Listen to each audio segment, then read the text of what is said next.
වසකුප්පියක් සහ පූසෙක් ඉන්න පෙට්ටියක් ඔයාගේ ඉස්සරහා තියෙනවා. ඔයා මේ පෙට්ටිය අරලා බලන අවස්ථාවේදී පූස ජීවත් වෙනවද නැත්නම් එයා මැරලාද? ඔව් මේ තමයි අවුරුදු 100කට වගේ පස්සේ අදලත් මිනිස්සුම කන්ෆියුස් කරන ෂ්‍රොඩින්ගර්ස් කැට් එක්ස්පෙරිමන්ට් එක. ඔව් මේ concept එක ටිකක් ඔළුව අවුල් වෙන එකක් තමයි. ඇත්තටම එකම වෙලාවෙ මේ පූස ජීවත් වෙනවා සහ එයා ජීවත් වෙන්නේ නැහැ. ඒක උනේ කොහොමද කියලා බලන්න. අපි යමු 1935ට. ක්වොන්ටම් ලෝකය ඩිස්කවර් කරගන්නවත් එක්ක විද්‍යාඥයන් යාලා යථාර්ථය කියලා හිතාගෙන ඉඳපු දේ ගොඩක් දුරට වෙනස් වෙනවා. මේ පාටිකල්ස් වලට ටෙලිපෝට් වෙන්න පුළුවන්. ඒවට එකම අවස්ථාවේ තැන් දෙකක ඉන්න පුළුවන් වගේ දේවල් ඇහුවම ඒ කාලේ ඉන්න මිනිස්සු ගොඩක් කලබල වෙන්න පටන් ගන්නවා. ඉතින් මේ අවුජාලාව අතර හිර වෙලා හිටපු භෞතික විද්‍යාඥයෙකුණ අර්වින් ෂූඩින්ගට ඕන වෙනවා මේක පැහැදිලි කරලා දෙන්න. එයා මේක ගැන වාද කරන එක නවත්තලා එයා හදනවා කතාව. තෝට් එක්ස්පෙරිමන්ට් එක. අයියන් මෙයා ඇත්තටම පූසෙක්ව මැරුවේ නැහැ. නෑ කේෂෝ මේක වෙන්නේ මෙහෙමයි. පූසෙක්ව අරගෙන යාව ඇතුලේ පේන්නේ නැති පෙට්ටියක දාලා සීල් කරනවා. මේ පෙට්ටිය ඇතුලේ තියෙනවා මිටියක්, වසකුප්පියක් සහ විකිරණශීලී පරමාණුවක්. මෙතනදී මේ අස්ථායි විකිරණශීලී පරමාණුව ෂය වුණොත් එහෙම ඒකින් ධර්ම ප්‍රතික්‍රියාවක් ඇති වෙලා අර මිටිය වැටලා වසකුප්පිය කරනවා. ඉතින් මෙතනදී පූස මැරෙනවා. හැබැයි ඒ වගේම පරමාණුව ෂය වුණේ නැත්නම් පූස මැරෙන්නේ නැහැ. ගොඩක් අය පූසක පැත්තේ මේ එක්ස්පෙරිමන්ට් එක විස්තර කරන හින්දා අපි විකිරණශීලී පරමාණු පැත්තෙන් මේක ගැන විස්තර කරනවා. ක්වොන්ටම් ෆිසික්ස් වලට අනුව යා මේ පෙට්ටිය අරලා බලන්න කලින් මේ පරමාණුව තියෙන්නේ සුපර් පොසිෂන් කියලා හඳුන්වන තත්ත්වයක. මේ ස්ටේට් එකේදී මේ පද්ධතිය එකපාර තත්ත්ව ගොඩක තියෙන්න පුළුවන්. ඒ කියන්නේ මේ පරමාණුව ෂය වෙන්නත් පුළුවන්, ෂය නොවි තියෙන්නත් පුළුවන්. ඒකෝට තාර්කිකව පූසත් ජීවත් වෙනවා හා මැරිලා ඉන්නවා. මේ කතා කරන දේවල් ගැන ඔයාලට අදහස් දක්වන්න පුළුවන් අපේ Facebook group එකේ.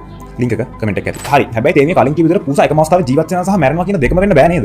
අන්න ඒක තමයි ෂූටින්ගටත් පෙන්වන්න ඕන කරලා තිබ්බේ. පූසෙක් පරමාණුවක් වගේ ට්‍රිලියන 100 ගුණයක් විශාලයි. මේක පාටිකල්ස් එක සසඳන්න ගියොත් මේ ප්‍රමාණය මීටර් එළිය විශාල වෙනවා. හැබැයි මේ concept එක use කරලාම තමයි බිඳුව එක කියන සිස්ටම් එකක් හදලා තියෙන්නේ. අද ඔයා පාවිච්චි කරන advanced technologies හැම එකකම වගේ පදනම වෙන්නේ මේක. ෂූටින්ග් එකේ පූසා වගේ දැන් තියෙන quantum computers වලට පුළුවන් බිඳුව සහ එක කියන states දෙකේම එකපාර ඉන්න. මේ computer එකකට පුළුවන් possibilities මිලියන ගණක් එකපාර process කරන්න. එතකොට මේක ගැන philosophical පැත්තෙන් හිතුවත් එහෙම මේ වගේ දේකුත් කියන්න පුළුවන්. ඔයා මොකක් හරි දෙයක් observe කරනකම්. ඒ කියන්නේ ඔයා ඒදී නිරීක්ෂණය කරනකම් ඒක යථාර්ථයන් ගොඩක පවතිනවා. එතකොට ඒක යථාර්ථයක ඉන්න ඔයා risk එකක් අරගෙන successful වෙනවා. අනිත් යථාර්ථයේ ඉන්න ඔයා මේ risk එක ගන්නේ නැහැ. සරලම කිව්ව 7 movie එකේ Brad Pitt පෙට්ටිය අරලා බලන හින්දා තමයි එයාට එයාගේ wife ගේ ඔළුව ඒක ඇතුලේ තිබිලා හම්බෙන්නේ.